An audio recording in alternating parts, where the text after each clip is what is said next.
I'm AI. Can my signal out survive you?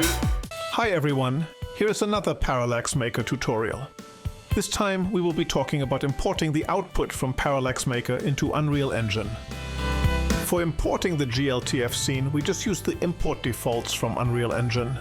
As I upscaled all of the textures, they are very, very large. By very large, I mean 11,000 by 6,000 pixels. To make texture handling in Unreal Engine more efficient, I want the engine to automatically scale the textures to the right level of detail. I have to do this for each texture by setting the MIPS generation settings to from texture group. By default, this picks up the world setting and will generate 12 different sizes. While I am doing this, you can enjoy the different cards I made with Parallax Maker. Once that is done, I only need to drag the static meshes into the scene. That's really about all you need to do. In what follows, I will show you how I am creating a level sequence and camera animation to turn the scene into a little animation. I am by no means an expert in Unreal Engine, but I will show you the basic steps that I'm using. First, we need to place a cine camera into the scene through which we will render the animation. Our first look through the lens already looks quite promising. Pro tip, let's save everything as Unreal Engine often crashes. Next, we need to create a level sequence, which will allow us to animate the camera and all other settings that we want to change over time. First, we will set the frames per second to 24 for a more cinematic look. Then let's change the overall duration to 10 seconds, which will be 240 frames. For full disclosure, let me share something else with you. Creating these videos takes an incredible amount of time. Since this is a new channel for me with no subscribers, I'm creating these videos more quickly than my usual blacksmithing videos. In this case, I am using an AI model to create my voiceover. Next up, let's change the camera orientation to vertical, as I want to use the clip for a teaser video. Now, I need to figure out how to move the camera. I am thinking I want to go from the rocks to the robot and then zoom in. At the same time, I want to start with a defocused view and move into focus as the robot becomes visible. Before I can do that, let's fix something else. Due to the depth displacement on the cards, the robot does not quite match up with the ground that it is sitting on. Let me scale the robot card and move it into the right position. The scene is starting to look like it is going to work well. The robot looks reasonably integrated now.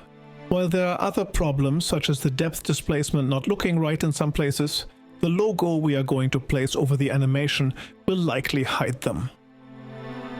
One of the problems with this approach is that all cards fill the same area. Defocusing the scene requires that the material is set to translucent masked. Unfortunately, this creates sharp transitions between the different cards, but there is not much we can do about that. It takes me quite a while to find an animation of the camera that I like, and that does not reveal unfilled areas of the cards I created in Parallax Maker. I am speeding up the video to not bore you with my experimentation. As I had mentioned before, I released Parallax Maker as an open source program that anyone can use. I hope it's really going to allow more people to quickly create animations that seem quite cinematic.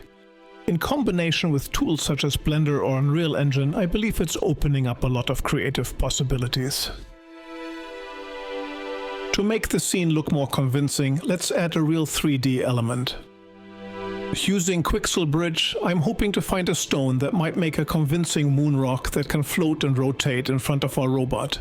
Since this is a teaser for my EDM track Am I AI, the floating rock might be a subject of meditation for the cute little robot and its nascent sentience.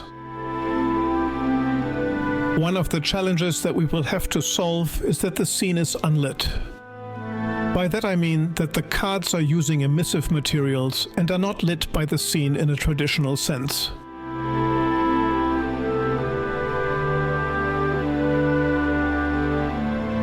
To overcome this, I will use a directional light that I will position to match the shadows from the image that I got from Midjourney.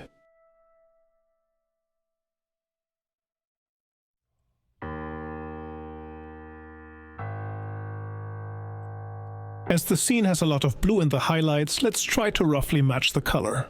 We can improve this in post, as Unreal Engine allows us to export a cryptomatte, which we can use for color grading in Nuke later. However, that's not something I will show in this video.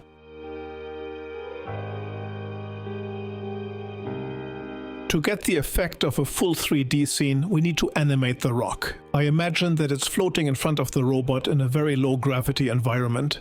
It should have a little bit of downwards movement though. It's barely visible, but it makes me feel better knowing that it is there.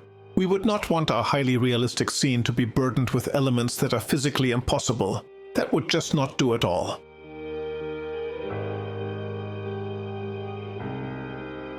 In terms of lighting, there does seem to be some ambient light, and the bottom of our moon rock seems too dark at the moment. Let's add a rectangular fill light to illuminate the underside of the rock.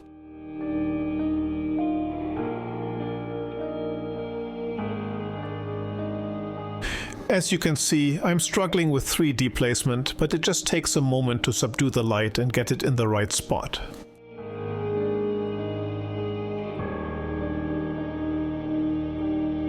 Well, perhaps more than a moment, but I'm getting there eventually.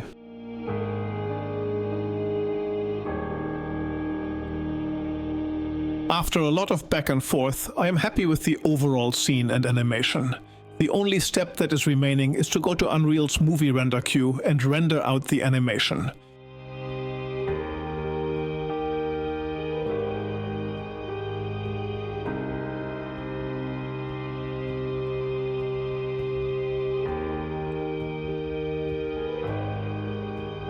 The setup there is quite straightforward. I want to render out EXR files to do post-processing in Nuke. I am adding some temporal anti-aliasing, which will give us motion blur, and I'm also using the game override setting to turn on the highest render quality. In Nuke, I am adding some chromatic aberration, a lens crunch effect, some lens flare, and some lens distortion. I am also adding film grain and film luma. The end result is this little scene.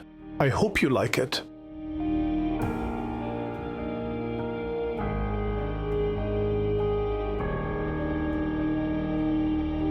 That's about it. You can download Parallax Maker from GitHub and use it for your own creations. Please let me know in the comments what you think, and I will see you next time.